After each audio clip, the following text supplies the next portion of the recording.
Hi, and welcome to the latest episode of History You Didn't Know But Should. I'm Ray. And I'm Chris. And today we're going back to August of 1955 and the lynching murder of 14-year-old Emmett Till. And you know, Chris, this is a case that we know who killed him, we know who's responsible, but nobody has ever really truly been brought to justice for the murder of this young boy.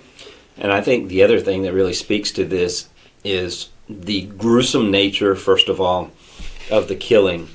And that this is probably one of the first real ways that the media gets involved, and how the media shines a light on the horrendous nature of this crime. But it will be a catalyst for the emerging civil rights movement. And I think that's a huge issue, or not an issue, but just a powerful statement of how a young boy can truly change the nation. And here's this 14-year-old African-American boy who simply was just going to take the trip of his life. Mm-hmm. And it turned out to be an event that changes the landscape of America. Yeah, you know, he's from Chicago. He's living in Chicago with his mom. And he had grown up in a segregated society, but he was simply not prepared for coming to Mississippi in the 1950s South. And his mom did try to warn him about some of the new dangers or new challenges he was going to be facing as he came down to Mississippi to visit his uncle and his cousins that particular summer. But you know, Chris, he's a 14-year-old child, and children will be children. He's a 14-year-old child, but he's also the man of the house. Yeah, and that's the interesting thing, is that, you know, his mom, who will use her voice to be megaphone all throughout the country, she was a single mother, worked long hours, I think, with the United States Air Force, and with her working so many hours, being away from the house, you know, Emmett pretty much had the responsibility to take care of the family. He would do the domestic roles. He would take care of the cooking and the cleaning and the laundry and all of these things. So you have to understand Emmett Till growing up in Chicago, kind of growing up away from all of the really horrendous actions taking place down in the South. Mm-hmm. And trying to be a kid, but also recognizing that he is an adult. So all of these things are playing into Emmett to the point when, you know, his uncle comes up to visit. I can only imagine that Emmett saw this as a trip. Yeah, trip of a lifetime. But also a chance to kind of get away and maybe be a boy. You know, get away and just kind of experience life, because he begs. I don't think Mom wanted him to go. Mm-mm. And he begs, would you please let me go? And so they go down, and this was in 1955, right? I think they go down, and they go down to Mississippi to an interesting place that's known as Money, Mississippi. Yeah. He goes down there. I believe he takes a train to Mississippi to be with his uncle Mose Wright, was his name, and he goes down there. And look, he's, you know, you say he's the head of a household, you know, type of thing at 14 years old. He certainly was. But like I said, he was a child. He enjoyed jokes. He enjoyed practical jokes. But also, like a lot of young teenagers, young kids, they tell tales a little bit. And he goes down to Money, Mississippi, and he's coming down to his cousins, and he's trying to be a big shot around them, I guess. And he tells them that he's got a white girlfriend back up in Chicago where he's from. And I guess maybe in his mind that was something to brag about, something he thought, you know, maybe set him above them. Maybe he was showing that he was more worldly than them in a way. And they basically dare him. So they go in a store owned by a guy called Roy Bryant. And his wife, Carolyn Bryant, is at the register that day. And basically they dare Emmett to ask her out for a date. And so he goes up to the counter. I believe he was buying some candy or something. He goes up the counter and he makes some sort of comment to her. Exactly what it was, there were no witnesses to this comment. That's the thing. Even today, we don't know what transpired in that in that convenience store, Yeah, in that grocery meat market. There is people who have said that he whistled at. Yeah. There are individuals that said that he flirted with. There's one that said he touched the hand of her. There's another that said he said something. Yeah. The reality is the people that were in that market that day had different recollections. They also had different purposes to what they wanted to recollect. And, we look at this, a crime scene, or when something happens, and individuals begin to try to piece together what happens, we're not focused in on that moment. I mean, you could have been in the meat market that day getting some milk and getting this. Now, maybe it's in Money, Mississippi, so I'm sure that the people that were there turned their heads, and when they saw this African-American boy go in, I'm sure immediately there was that group of people who probably already had these thoughts in their head. And then there's his friends who had another thought in their head. So what was probably an innocuous joke, Innocent, yeah. very innocent, on a dare because he's 14, also not knowing the setting and the culture of Mississippi at this time, he just whistled, or he just made an smiled. innocent comment, the comment of a kid. Right. Yeah, and I think what exactly happened. I think most of us, if we had been there and we had heard it, it would have been, so what? Probably wouldn't even have known it. Wouldn't even noticed it. And I think the fact that nobody really knows exactly what he did say, other than him and Carolyn Bryant, who we'll come back to in a minute, those are the only two people on this planet who know exactly what he said, and the rest of us, we're sort of left guessing what he may have said. But most likely, like you said, it wasn't anything bad. And I think that history proves that, because it's not till 4 days later that something actually happened. So, and I don't know who was in the room when it happened. I don't know who was there. But you would imagine in the tension-filled city of Money, Mississippi, between black and white during that time, if the boy had done something really, really heinous, as these individuals are going to say, right? You would have thought that, okay, maybe something's going to come back to this, because I do think, Ray, it's probably important that we give a little background as to what was going on during this time period, because there was this false narrative that was going on during the South, where certain white individuals who were against black individuals contrived these thoughts of the black beast rapist, and pretty much striking fear into all kinds of individuals, but especially white females. We see this is not the first time. This is not happening. No. It also happens if you go back to here in North Carolina. If you go to Wilmington, Wilmington with the Wilmington race riots, that was a huge thing. What caused that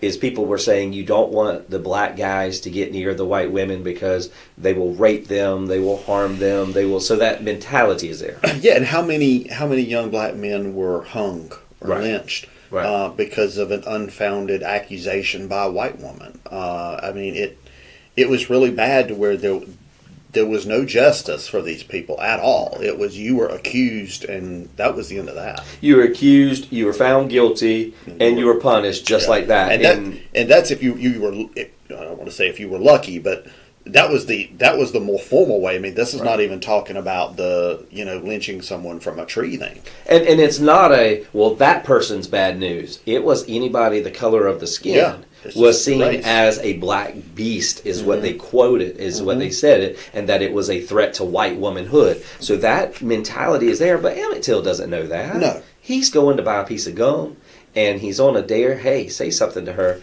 which, it's such a tragedy, because that moment does so much, to what's about to happen. But once again, 4 days later, and in the middle of the night, the next events start to happen. Yeah, and her husband, Roy Bryant, he had been out of town, and he comes back in, and she, at the end of the day, Carolyn Bryant has to be blamed a large part of this, because he comes back into town and she tells him what happened. And not only she tell him what happened, she goes on and she tells him that Emmett Till grabbed her and made lewd advances and whistled at her.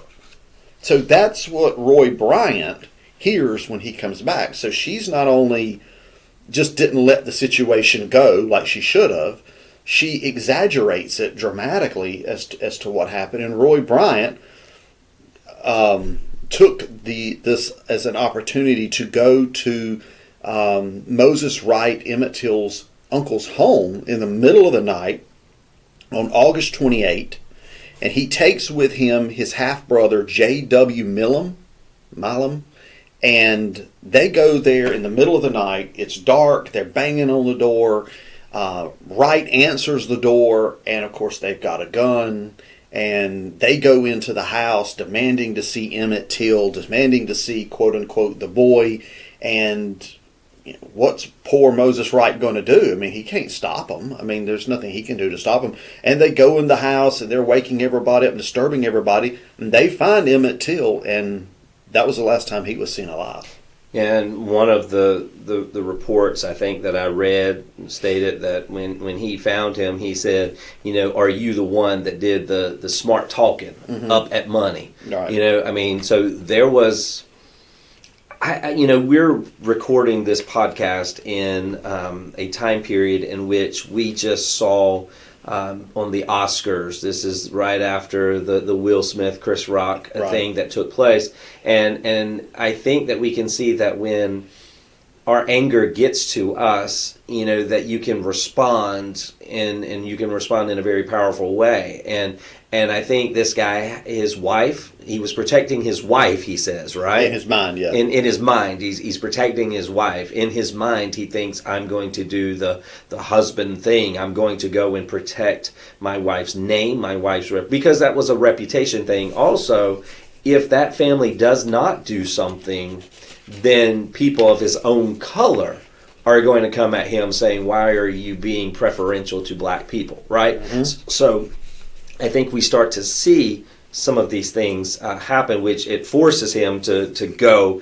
And the other thing is he's drunk as a skunk. Yeah, oh yeah. And so you've got anger, you've got drinking, and you have the middle of the night. Ray, we were always told nothing good happens after midnight. Right. And there's no need being out there. But he goes in, and I thought it was interesting that they don't say anything about Emmett putting his hands, touching. It's just talking. It's just, and he says it's smart talking. Mm-hmm. What is smart talking? Yeah, it could be anything. Just, you go back to the culture of the time, the culture of Mississippi at the time. If a black person spoke to a white person the wrong way, that could be dangerous for that black person. So, it was a culture, and it was a situation that was very dangerous. Day-to-day life was dangerous for African Americans in Mississippi at this time. And like we said earlier, not sure Emmett Till really appreciated the situation he was walking into down there. And who made all these decisions about what constituted? Yeah, it was white people. It was white people, right? And so I mean, it's just it's a terrible situation. And so Ray, they pick up Emmett from the place where he was staying. And then Ray, I think it is just horrendous to hear kind of what happens next with what they do to this young, sweet, innocent boy. Yeah, he's taken to, they believe he was taken to Milam's property, out into a shed out there, and just literally beat to death, possibly even shot. I don't know that would you know if the bullet hole was confirmed to be a bullet hole that was made before he died, or cause of death, or? Yeah, I think there's so much. I think that from what we see is that the beating that he underwent would have killed him. Yeah. But to add insult to injury, the shot, I think, came after, because I think what they were trying to do is somehow tie this into an event not what everybody will soon find it to be, right? Mm-hmm. They were trying to cover tracks. Right. Here's a young boy trying to cover up what they did. Exactly. Yeah. Kind of took his life or did something like which that. Which tells me, something, Chris, tells me they knew what they were doing was wrong. Mm-hmm. They had to know. And so they were trying to cover up what they were doing and what they had done. Yeah, because, after they after they do all of this, they take the boy and basically tie him to some cages mm-hmm. and go ahead. This fan type of thing. And they throw him into the... was it Tallahatchie or Tallahatchie River. Tallahatchie River. Yeah, they throw him in Tallahatchie River. And so it's like weighting him down so that he would not be found. But he was found. 3 days later, his body was found. And it was so badly distorted, disfigured from a combination of the beating and also, of course, being in the river for 3 days, that when Moses Wright, his uncle, went to identify the body, he only knew it was Emmett because of his ring, the ring that was on his finger, which apparently had been initialed. And of course, it being the white South, they want to sort of, even the authorities in Mississippi want to, all right, let's have a quick funeral. Let's put this boy in a box, put him in the ground, and let's just keep going. Right. They didn't really want to do anything. But bless his mother's heart, Mamie ended up requesting the body be brought back to Chicago. And so the body was ultimately sent back to Chicago. And she passed away a few years ago, but I saw a video, and I've read her book, and I saw a video of hers, an interview she did, and she talked about how the funeral home guy, when the body returned there, he's like, you stay over here, I will go in and check the body. And she said she could smell it, and didn't really know what the smell was at first. But that's how bad a condition this child's body was in. And of course, the temptation at that point is to sort of, okay, let's just have a small private funeral. But that's not what she did. No, and despite the enormous pain, it caused her to see, her son's body on her own. She knew at this moment that there was no way she would ever be able to describe the treatment that her son had endured. Right. The pain that she was enduring. And so she does something which is actually one of the hardest things that she could have done, but it was probably the best thing that she could have done for the sake of civil rights movement and for legislation and for really bringing attention to the nature of the events in Mississippi, and that is that she opted to have an open casket funeral. Yeah. And Ray, it wasn't like just visitations that we hear today, which are for a couple of hours. Right. She actually had his body on display for 5 days. Yeah, and it hit the media because photos of his body, which you can, by the way, find on Google, which I would warn listeners, it's graphic. The photos are graphic if they haven't seen them. But Jet Magazine published copies of the picture of Emmett's body. So, the mainstream media is going to pick this up. This doesn't just simply become a Mississippi story or a Chicago story. This quickly becomes a national story. To the point where thousands and thousands of people will journey to Chicago mm-hmm. to pay respects to a 14-year-old they didn't know. Right. But to a mom who was grieving in a national way, a very public grieving, to the likes of which we really don't see. She was the embodiment of anguish and pain. She was the actual image of the horrendous treatment that black African Americans were being experiencing, not just in Mississippi, as you said, because this is a national story. Mm-hmm. And then you start to hear in other states, especially in the South, of the oppressive treatment that they're receiving. And there becomes this movement. And we have this very national moment of mourning for a 14-year-old just wanting to go down and experience the United States. Yeah, and dead for such a unnecessary reason. Even if let's say he made a smart aleck comment, that does not in any way justify this. This is this was horrible and completely indefensible, and I think most people then and now understand that. And as people saw the newspapers and they saw, the images, I mean, the nation looked at Mom and became a source of outrage and indignation throughout much of the country, to which justice was demanded. And Ray, just like every other crime, there is always an investigation. Yeah. And the goal is always to arrest people who are responsible. And, we need to understand that there were arrests that were made. There were, people who were, quote, brought to justice. But being brought to justice and being found guilty of the crime, there's two totally different things. Yeah, it's about 2 weeks after Emmett is buried in Sumner, Mississippi. There's a trial. And at this trial, it's very interesting. Mose Wright gets on the stand, and he's asked, of course, to identify the two men who picked up Emmett in the middle of the night. And he easily identifies Bryant and Milam. He points them out in the courtroom. And isn't that something to be said right there? Because you black individuals, women, men, were not allowed to serve on the jury, right? Mm-hmm. I mean, and during this time, actually, black individuals, it was almost unheard of that you would stand up in open court and you would accuse a white person of committing a crime. And he, by doing that, puts his own life in jeopardy. He puts his life in jeopardy. He puts the life of his other relatives in jeopardy. But, he's determined to do the right thing. And it's, because he did not want to see these men get off, which unfortunately is exactly what's going to happen. Despite the media attention, despite the outrage as to what's happened to this young guy, on September 23, 1955, an all-white jury, speaking about not having a jury of your peers, an all-white jury found Milam and Bryant to be not guilty. And their justification, believe it or not, in less than an hour, their justification was, well, we can't really be sure that was his body. Right. But there is overwhelming evidence. Oh, yeah.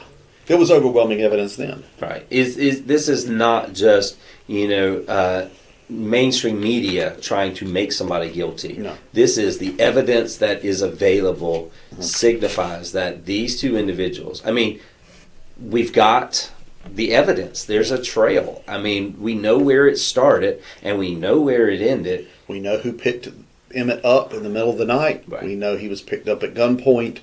We know a few days later his body is recovered from the river, bullet hole, badly beaten. 1 + 1 = 2. The men who picked him up is the men who did this. And this is all horrendous. This is terrible.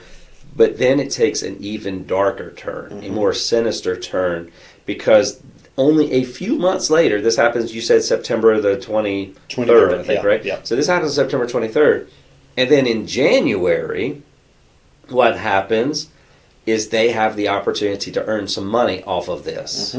I think it was like $4,000 if they, quote, sell their story. We're very familiar with this again today because people sell their story to get their 5 minutes of fame, to get on TV, and they sell it with the purpose of making money. Hey, if you give me money, I will tell my side of the story. I will tell what happened. And so in January of 1956, Bryant and Milam go out there on this, I think it was Look magazine, I think is what it was.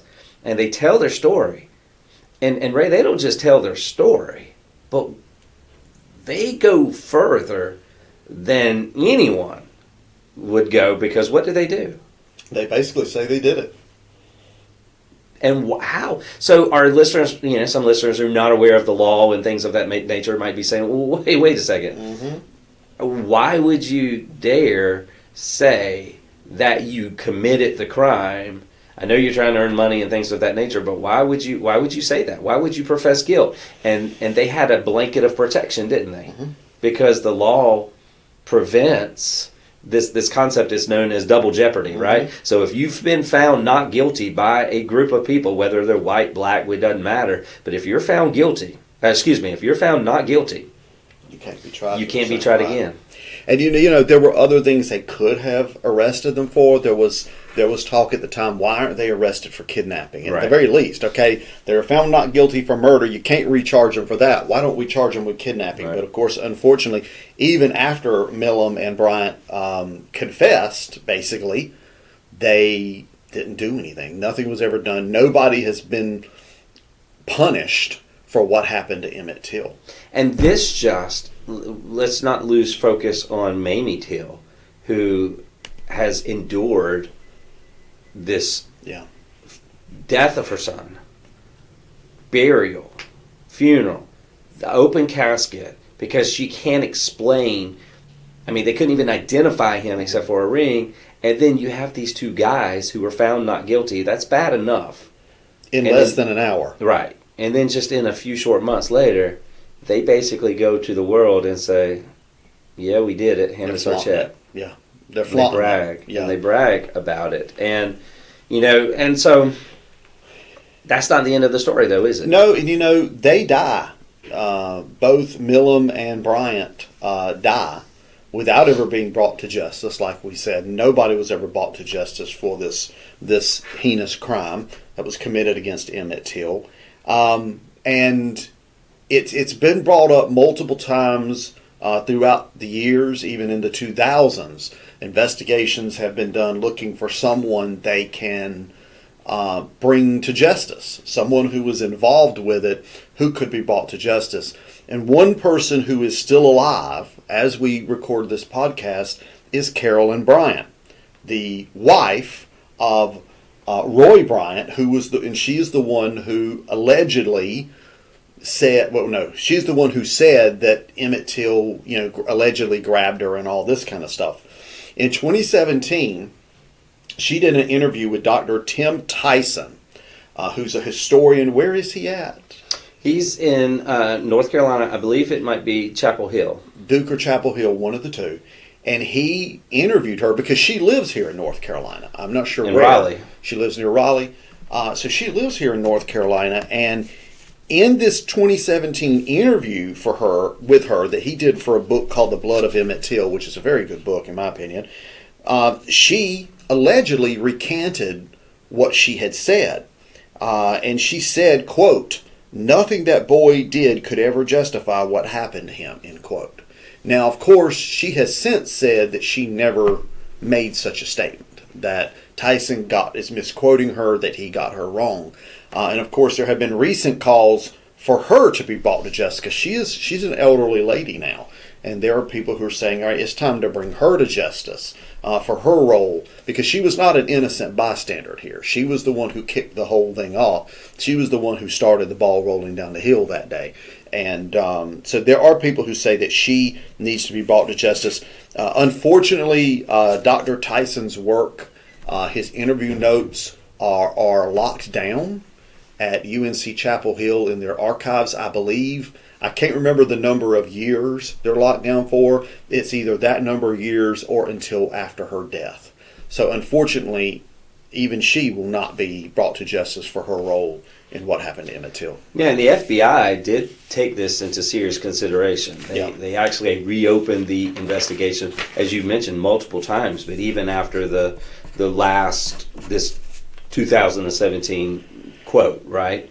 But once again, they don't have the proof. Right. They don't have the means to be able to do anything. And, it's a terrible, terrible tragedy that even now in 2017 we still see these inconsistencies, right? Mm-hmm. This uncertainty as to what happened. Is there anything good that can come out of such evil? And the answer is yes. Number one, Emmett Till should not be the forgotten person of the civil rights movement. We spend a lot of time talking about Martin Luther King Jr., who did phenomenal work, but honestly, Martin Luther King Jr. becomes so emboldened to pursue civil rights because of Mamie Till and because of her megaphone of using the horrendous beating of Emmett to justify that change needs to happen, and change needs to happen now. And even just recently, I think even once again we're doing this podcast in 2022, and President Biden just signed into law.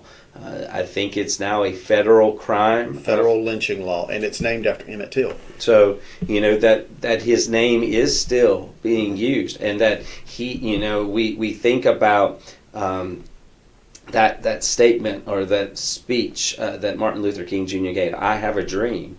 And I really think that Mamie Till had a dream that her son and the horrendous treatment that he underwent, that vindication would be made.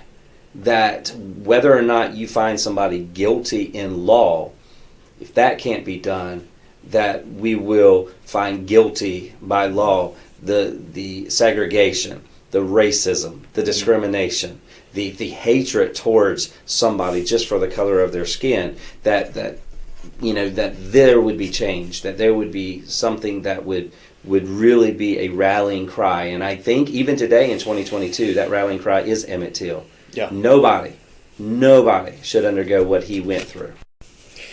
So, Chris, thank you for another wonderful episode. We hope our listeners have enjoyed this episode. Please share our podcast with family and friends. You can find us on Facebook, Twitter. You can find us on Sounder FM, Spotify, and wherever else you get your podcast. If you'd like to make a show recommendation or have any comments, please email us at historyyousshouldknow@gmail.com. That's history, the letter you should know, @gmail.com. Until next time, I'm Ray. And I'm Chris. Talk to you later.